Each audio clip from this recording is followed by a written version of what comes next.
दामिनी मनीषा के पास दौड़ी और उसका पैर खींचने लगी। दामिनी वहां से गायब हो गई। मनीषा अब और डर गई। कंवल ने मंत्र जाप कर मनीषा को शांत किया। कंवल न तो उसके पास जा सकता था और न ही उसे छू सकता था, इसलिए यह निर्णय लिया कि वह 18 वर्ष की होने तक मेरी कैद में रहेगी। मनीषा बेहोश हो गई थी। दामिनी, तुमने क्या किया? मुझे क्यों जगाया? राधिका, मुझे लगता है कि आप खतरे में हैं, इसलिए जगा दिया। तुम्हारी आवाज़ सुन रही थी, तुम रो रही थी। दामिनी, मनीषा मेरे सपने में थी, पहले उसे जगाना था। अब वह सपने में फंसी है, उसे जगाने में कोई फ़ायदा नहीं। जब तक मैं वापस सपने में ना जाऊं, तब तक कुछ नहीं हो सकता। अब सूरज भी निकला है, नींद नहीं आएगी। राधिका, तो अब क्या करें? दामिनी, आपको इसका ध्यान रखना होगा। जब तक मैं कुछ करती हूँ, कल एक लड़के को सपने में बुला लाओगी, उसको सब कुछ समझा दूंगी। अमावस की रात है, उसकी शक्तियाँ भी कम है, हमारे पास एक दिन है। राधिका, ठीक है, चलो जैसा तुम कहो। दामिनी तैयार हो जाती है और उस जगह पर जाती है जहां अनुज को आमंत्रित किया गया था। अनुज वहां गाड़ी के पास पहले से ही खड़ा था। दामिनी को आता देख वह डर जाता है। दामिनी, क्या हुआ? अनुज, क्षमा करें। दामिनी, पुरानी बातें छोड़ो। अनुज, हाँ, मुझे अपनी गलती का बहुत खेद है। मुझे बताए कि मैं आपके लिए क्या कर सकता हूँ। दामिनी, अच्छा सुनो, मेरी शादी हो गई है। अनुज, बधाई हो दामिनी, शुक्रिया, मुझे आपकी मदद चाहिए। अनुज, हाँ जी ज़रूर, मैं आपके लिए कुछ भी कर सकता हूँ। दामिनी, ठीक है, मेरे साथ मेरे ससुर के घर चलो, मैं रास्ते में सब बताती हूँ। अनुज, पर तेरे ससुराल? दामिनी, चिंता मत करो, कोई कुछ नहीं कहेगा। अनुज, ठीक है चलो, लेकिन क्या हुआ? दामिनी, मैं तुम्हें पूरी बात बता दूंगी। जब भी कोई डेरा आए वहीं गाड़ी रोक देना। वे दोनों चलते हैं और दामिनी अनुज को सारी बात बता देती है। अनुज उसकी मदद करने के लिए राजी हो जाता है। जब वे घर पहुंचे तो घर की सभी महिलाएं दामिनी के कमरे में थी। मनीषा को होश नहीं था। दामिनी, यह महात्मा अनुज है, उसने बड़े बड़े भूतों को वश में किया है। अनुज दामिनी को देखने लगता है। वह सबको ऐसे भाषण दे रही थी जैसे वह चुनाव में खड़ी हो। आज रात हम सबको मिलकर उसका सामना करना है। आप गौर से देखिए, रात को अपने कमरे में सोने से पहले सब एक दूसरे को याद करेंगे और खासकर इस महात्मा और मुझे। फिर हम सब उसी सपने में जाते हैं और भूत का सामना करेंगे। बुढ़िया, अगर भूत ने सबको मार डाला तो? दामिनी, अरे नींबू मिर्च सब बांध लो, भूत पास नहीं आएगा। बुढ़िया, हम सब उसके डर का शिकार हो गए हैं। हाँ, हम उससे डरते हैं। दामिनी, जिंदगी भर डर के रहे हो, एक बार तुम मेरा साथ दो, जिंदगी भर भूत नहीं आएगा। राधिका, लेकिन उसके पास शक्तियाँ हैं और हम कैसे उसका मुकाबला कर सकते हैं? दामिनी, हम में एकता की ताकत है, डर ही तो है, किसी को मार नहीं सकते।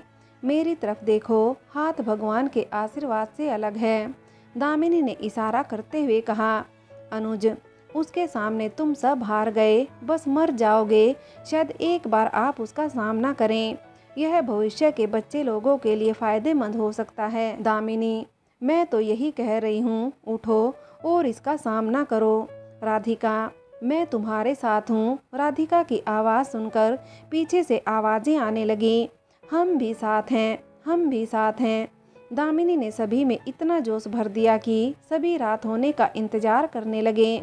जब अनुज घर जाने लगा तो दामिनी ने उसे वहीं रहने को कहा, तो अनुज ने माफ़ी मांगी और घर जाने की इजाज़त ले ली। उसकी आंखों में डर था, दामिनी की आंखों में सिर्फ प्यार और करुणा। ठीक है, जाओ। अनुज चला गया। जाते समय कह गया, ख्वाब में मिलते हैं। दामिनी भी हंसी और उसे विदा किया। सब काम करके जल्दी ही अपने कमरे में सोने चले गए। दामिनी और राधिका पर बिस्तर पर लेट गई। दामिनी ने जैसे ही आंख बंद करी तो देखा कि मनीषा का सिर्फ चेहरा नजर आ रहा था और बाकी शरीर पर सांप थे। सभी गहरी नींद में थे। दामिनी को भी नींद आ गई और वह हवेली पहुंच चुकी थी। दामिनी को हवेली के बारे में पता चलने लगा था। हर एक कमरा बहुत जाना पहचाना था। आज उसने कपड़े इस तरह से पहने थे क्योंकि उसकी पूरी बाजू दिखाई दे, ताकि हाथ पर निशान न ढक जाएं। उसने टी शर्ट और नीचे का खुला पजामा पहन रखा था। कंवल अपने में लीन था। उसे आभास नहीं था कि तूफान आने वाला है। सब शांत था। राधिका भी डर के मारे दामिनी के साथ थी। थोड़ी देर बाद अनुज भी आ गया। दामिनी, राधिका तुम यहीं रहो, बुजुर्ग महिलाएं आएंगी, उन्हें यहाँ तक रोक लेना और सबको मंत्र के लिए बोल देना। सबको यहीं रखना जब तक मैं ना कहूँ। अनुज तुम मेरे साथ चलो। अनुज, चल ताबीज गले में डाल ले। दामिनी, अच्छा चलो। दोनों आगे बढ़ गए। राधिका डर के मारे वहीं रुक गई। धीरे धीरे सभी बुजुर्ग वहां एकत्रित हो गए। राधिका ने सबको चुपचाप बैठने को कहा। दामिनी अनुज को साथ लेकर मनीषा की तलाश करने लगी।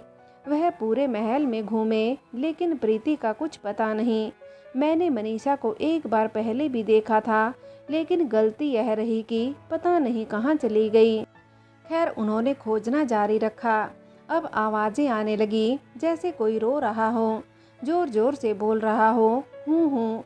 कुत्ते भौंकने लगे। दामिनी, लगता है शैतान को पता चल गया, अब खेल शुरू हो जाएगा।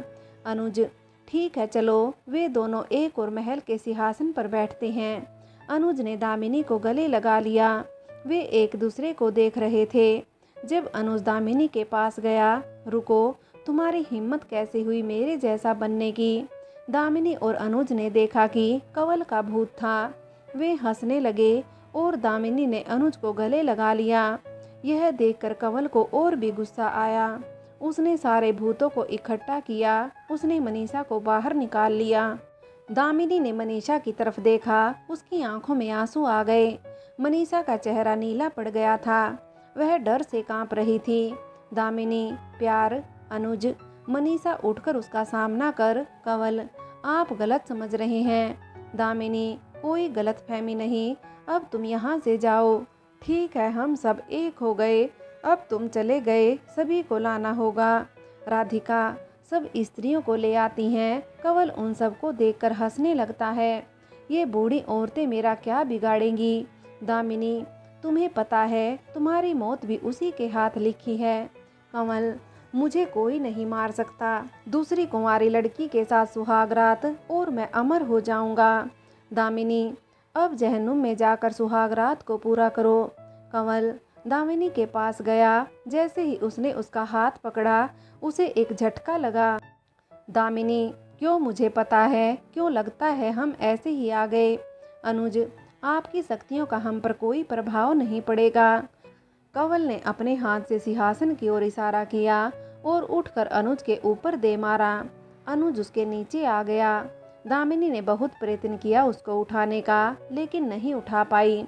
फिर अपने हाथों के निशान पर हाथ रखा, आंखें बंद की और सिंहासन की ओर इशारा किया। वह उड़कर कंवल की ओर गिरा। कंवल उसे देखता ही रह गया। घर की बाकी बूढ़ी औरतें और राधिका भी हैरान रह गई। इस शक्ति का खुद दामिनी को भी आभास नहीं था। अब दामिनी और भी जोश में लड़ने लगी। कंवल अपनी दूसरी शक्तियों का उस पर आजमाने लगा, लेकिन दामिनी के पास हर एक शक्ति का जवाब था।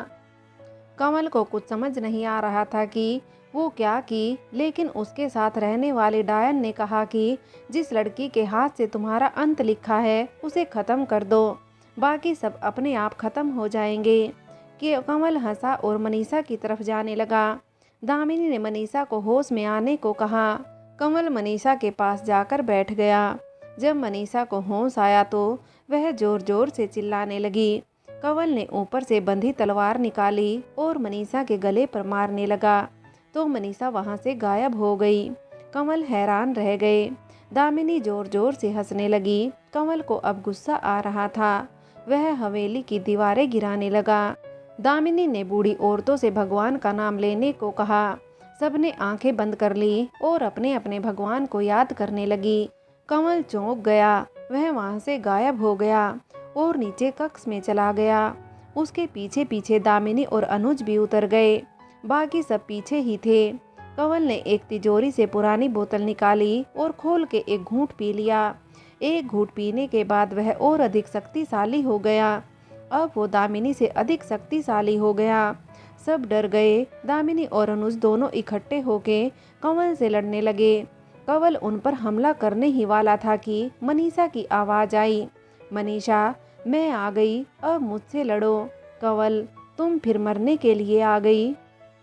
मनीषा मैं मरने नहीं तुम्हें मारने आई हूँ। कंवल अच्छा मुझे मारने वाला संसार में कोई नहीं जन्मा। कंवल अभी बात कर रहा था तो मनीषा ने उसे छुआ ही था कि उसे बिजली का झटका लगा और वह दूर जा गिरा। दामिनी और अनुज जोश में आ गए थे। वे भी एक तरफ सभी दुष्ट आत्माओं से लड़ने लगे। जब कंवल हारने लगा तो उसने एक योजना सोची। कंवल तुम सब मुझे मारने आए हो, इसको जानते हो? अनुज की ओर इशारा करते हुए कहा।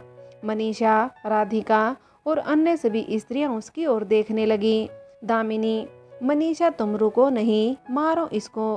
कंवल तुम बताओगी या मैं सबको बता दूं? दामिनी क्या बताओगे? सब दामिनी की तरफ देख रहे थे। कंवल ये वही है जिससे तेरी बहू दामिनी ने शादी से पहले सुहागरात मनाई है। ये वो है जिसके जिस्म की आदत दामिनी को पड़ी है।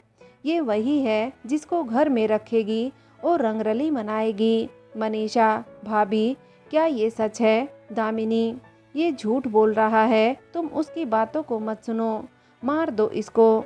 राधिका फिर यह कौन है? दामिनी यह तांत्रिक है। कंवल हाँ हाँ तांत्रिक, जादू दिखाओ। दामिनी मैं तुम्हें सब बता दूंगी। यह हमें लड़ा रहा है, अगर तुम इसे नहीं मारोगे तो हम सब मारे जाएंगे। कंवल अपने दोनों हाथों से एक साथ रखता है, अपनी आंखें बंद करता है और एक गोला बनाता है। उस गोले में सब कुछ दिखाई देने लगता है जो पार्टी की रात अनुज और दामिनी के साथ हुआ था। मनीषा भाभी ये क्या है? दामिनी वह झूठ बोल रहा है, मैं तुम्हें सच बताना चाहती थी। राधिका तुमने हमें धोखा दिया। दामिनी यह आपको गुमराह कर रहा है। जो कंवल दिखा रहा है यह केवल मनीषा और राधिका को दिखाई दे रहा है। बाकी सभी नारियां आंख बंद करके राम को याद कर रही थीं। दामिनी अपने हाथ के निशान से उस गेंद को तोड़ती है और मनीषा को फिर से उसे मारने के लिए कहती है। राधिका और मनीषा अब कंवल की जगह दामिनी से बात करने लगी। दामिनी ने बहुत समझाया कि अनुज और मेरे बीच कुछ नहीं है, लेकिन वह मानने को तैयार नहीं थी। अनुज देखिए क्या हम आपको दोषी लगते हैं, तुम हमें भी दंड दो, पर पहले उसे मार डालो, नहीं तो तुम्हारे आने वाले बच्चे भी इसका शिकार होंगे। अगर आपके साथ ऐसा हुआ तो दर्द जानती हैं, आप चाहती हैं कि मनीषा के साथ भी ऐसा हो। अनुज की बातें सुनकर राधिका को कुछ समझ में आने लगा, लेकिन तब तक बहुत देर हो चुकी थी। कंवल वहाँ नहीं था, वह छुप गया था।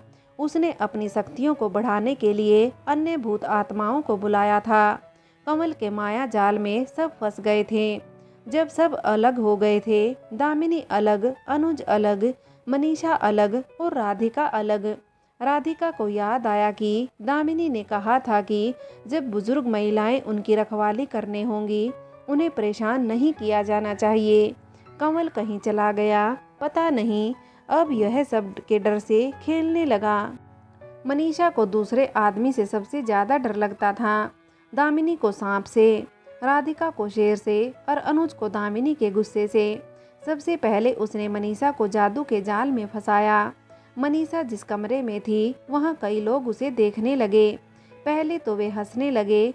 उनमें से कुछ मनीषा के पास आकर मनीषा की गर्दन पर हाथ रखने लगे, तो कुछ उसकी कमर पर और किसी ने उसके स्तन को पकड़ लिया। मनीषा जोर जोर से चिल्लाने लगी। किसी ने उसका हाथ पकड़ा, किसी ने पैर पकड़ा, कई उसके कपड़े फाड़ने लगे। उसने सभी को मारने की कोशिश की, लेकिन ज़्यादा होने के कारण उसके कपड़े उतार दिए गए। वह एक तरफ बैठकर रोने लगी और जोर जोर से कहने लगी, मुझे छोड़ दो, भगवान के लिए छोड़ दो। फ्रेंड्स, आगे की कहानी के लिए कहानी का अगला भाग देखें।